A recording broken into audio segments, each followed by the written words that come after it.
ദാദാസാഹിബ് ഫാൽക്കെ പുരസ്കാരം എത്രത്തോളം പ്രധാനപ്പെട്ടതാണ് എന്ന് കഴിഞ്ഞ വർഷം നേരിട്ട് കണ്ടതാണ് എന്ന് തരുൺ മൂർത്തിയുടെ പ്രതികരണം. അവാർഡ് പ്രഖ്യാപിച്ചപ്പോൾ അതുകൊണ്ട് വളരെയധികം സന്തോഷമുണ്ടായി. ഈ പുരസ്കാരം എന്തുകൊണ്ടും അർഹിക്കുന്ന ആളാണ് മോഹൻലാൽ എന്നും തരുൺ മൂർത്തി പറഞ്ഞു.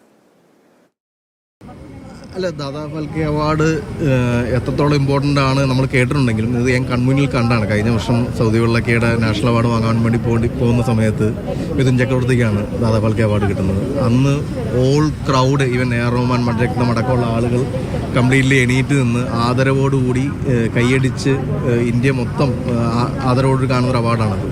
അന്ന് മിഥുൻ ചക്രവർത്തി വളരെ ഇമോഷണലായിട്ടാണ് ഈ അവാർഡിനെ പറ്റി സംസാരിച്ചത്. അപ്പം ഇതെൻ്റെ മനസ്സിൽ കിടക്കുന്നതുകൊണ്ടും കണ്ണിൽ കിടക്കുന്നതുകൊണ്ടും ഈ അവാർഡ് പ്രഖ്യാപിച്ചുകൊണ്ട് ഭയങ്കര സന്തോഷമാണ്. കാരണം ഇത് നമ്മുടെ ലാൽ സാറിനാണല്ലോ, ലാലേട്ടനാണല്ലോ എന്നുള്ളത്. അപ്പം ഈ പറയുന്ന പോലെ ഇന്ത്യയിലെ തന്നെ ഏറ്റവും പരമോന്നത അവാർഡ് തന്നെയാണ്. അത് എന്തുകൊണ്ടും അറിയിക്കുന്ന ഒരാളാണ്. അത് കുറച്ച് വൈകിയെങ്കിലേ ഉള്ളൂ, വൈകി.